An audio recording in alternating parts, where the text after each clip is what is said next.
TDAH chez la fille, les signes qu'on ne voit pas.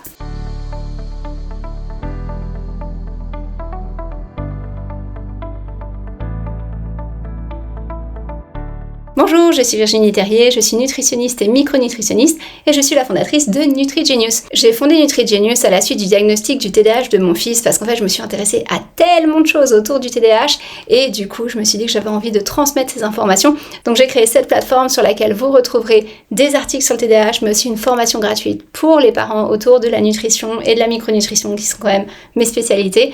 Et puis vous retrouverez également un complément alimentaire qui est le seul complément alimentaire qui regroupe tout le combo de nutrition cérébrale étudié scientifiquement pour le TDAH et le cerveau de nos enfants qui ont un TDAH. Dans cette vidéo, on va parler du TDAH de la fille. Et pourquoi on va parler de cette thématique? Tout simplement puisqu'il ne se manifeste pas du tout de la même manière que le TDAH chez les garçons. Et parfois, on passe complètement à côté et on laisse les filles dans une compensation pendant des années et des années qui peut vraiment les épuiser. Donc si vous avez des doutes et que vous vous questionnez sur votre fille et sur certains symptômes que vous pouvez observer, eh bien, cette vidéo, elle est faite pour vous. Quand on parle de TDAH, on pense souvent à un petit garçon qui va bouger dans tous les sens, qui est agité, qui est impulsif, qui se met en colère vite, qui est complètement dérégulé émotionnellement, mais on n'a pas du tout l'image de finalement la petite fille sage qui est dans son coin, qui est à moitié rêveuse et puis qui essaie juste de bien faire. Et c'est souvent à l'adolescence que tout s'effondre, qu'on a une petite fille qui a compensé pendant des années son trouble en essayant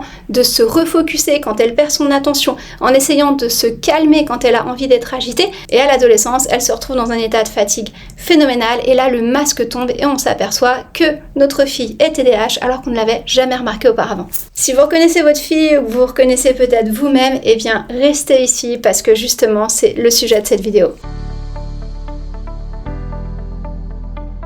Donc déjà, pour commencer, quels sont les signes discrets qui peuvent nous amener à penser que notre fille a peut-être un TDAH? Chez la fille, le TDAH, il est souvent inattentif et intériorisé. Il n'est pas vraiment bruyant, ce qui fait que la majorité du temps, on va passer à côté. Mais il y a des symptômes tout de même qui peuvent vous aider. Notamment, on va souvent voir des filles qui sont très rêveuses, qui oublient leurs affaires, qui planent un petit peu la moitié du temps. Ça peut être un des symptômes le plus facilement repérables. Mais il y a aussi l'hyperactivité intérieure. On voit rien dehors, mais par contre, ça bouillonne dedans. On va voir le pied qui bouge en permanence, la main qui tape un crayon, le besoin de toucher des choses, de toujours finalement être en mouvement. On va avoir des filles aussi qui vont avoir une attitude qu'on appelle le masquage ou le camouflage social. En général, elles vont regarder comment les autres se comportent et elles vont essayer d'imiter. Elles se rendent compte qu'il y a un problème, qu'elles réagissent pas forcément de la bonne manière, alors elles copient et elles vont copier leurs copines et elles vont copier leurs proches et elles vont copier les professeurs. Et ça peut être aussi un signe très discret. Le perfectionnisme aussi peut devenir un des symptômes que les filles vont se mettre à exprimer. Elles vont surfaire. Au lieu de faire juste normalement,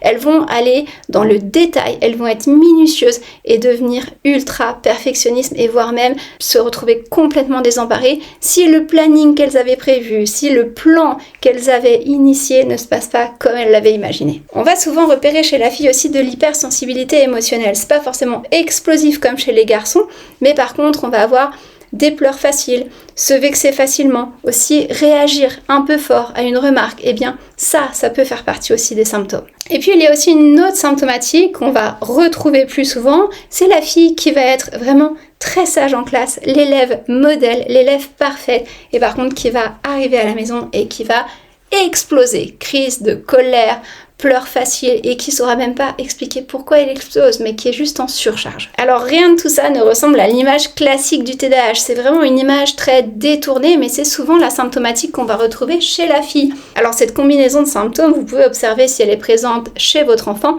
mais en aucun cas cette vidéo n'est destinée à poser un diagnostic, c'est vraiment un médecin spécialisé qui peut poser le diagnostic du TDAH de votre fille, mais c'est simplement destiné à éveiller justement la curiosité sur tiens, est-ce que ça pourrait exister ou non et comment surtout je peux aider mon enfant.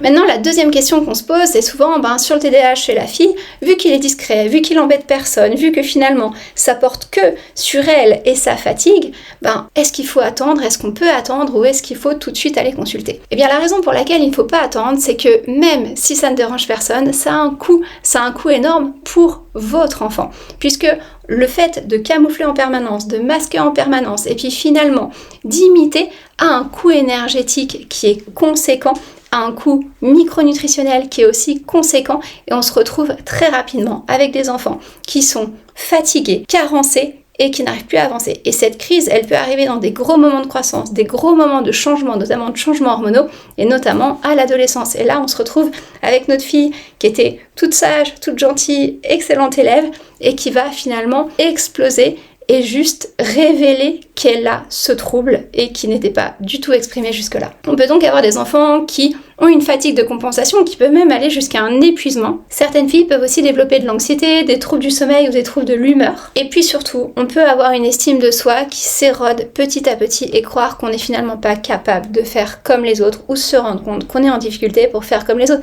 Et ça, c'est vraiment important de pouvoir l'exprimer. En fait, le problème chez les filles qui ont un TDAH, c'est pas qu'elles font pas d'efforts, c'est qu'elles en font trop et qu'elles s'usent en faisant trop d'efforts et surtout en silence.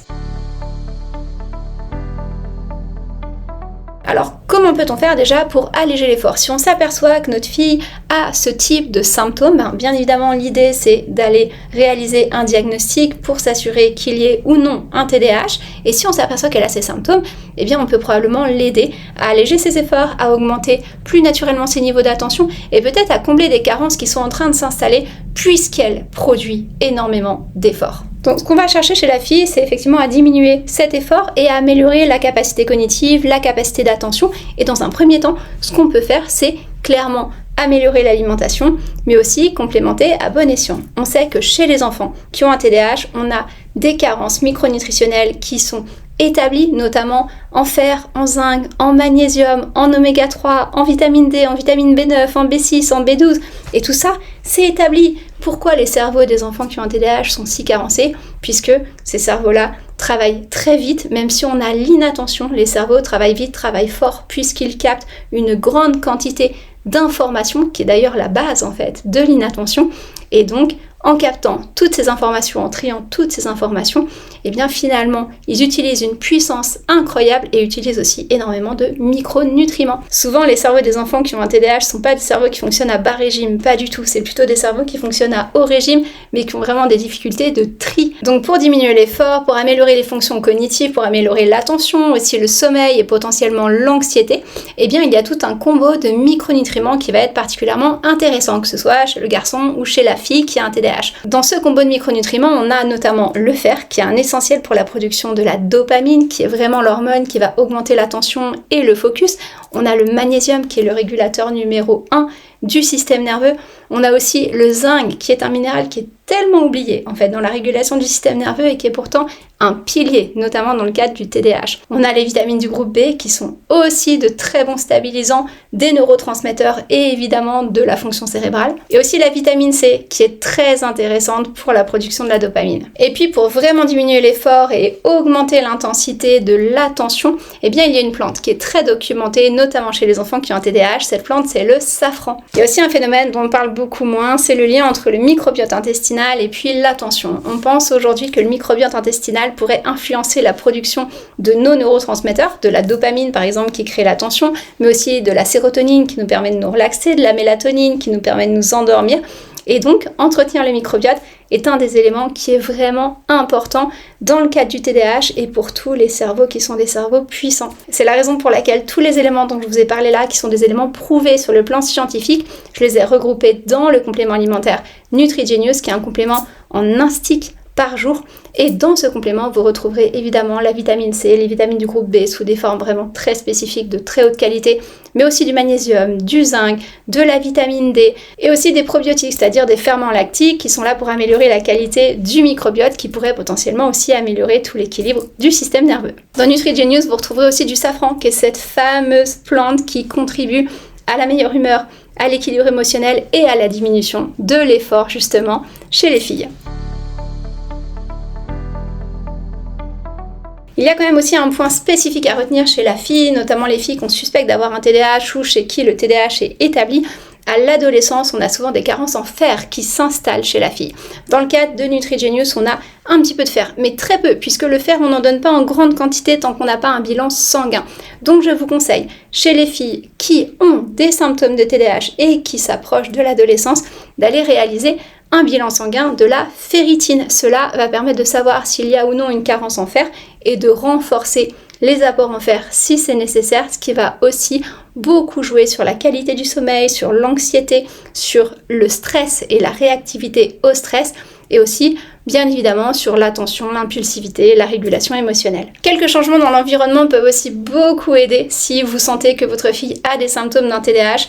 Tous ces changements, je vous les explique dans la formation sur le site de NutriGenius, qui est une formation gratuite qui est destinée aux parents. Vous trouverez le lien de cette formation juste en dessous de cette vidéo. Donc vous l'aurez compris, le TDAH chez la fille, ça ne s'exprime pas du tout de la même manière que chez les garçons. C'est pour ça que parfois ça demande d'être un petit peu plus attentif aux symptômes pour limiter les phénomènes de compensation puis d'épuisement et donc ce fameux masking que les filles font en général jusqu'à l'adolescence. Et en tant que maman, en tant que parent, des fois on voit qu'il y a quelque chose qui va pas, mais on n'arrive pas à le nommer, on n'arrive pas vraiment à faire évoluer la situation tant qu'on ne l'a pas comprise. Donc c'est à ça que sert le diagnostic.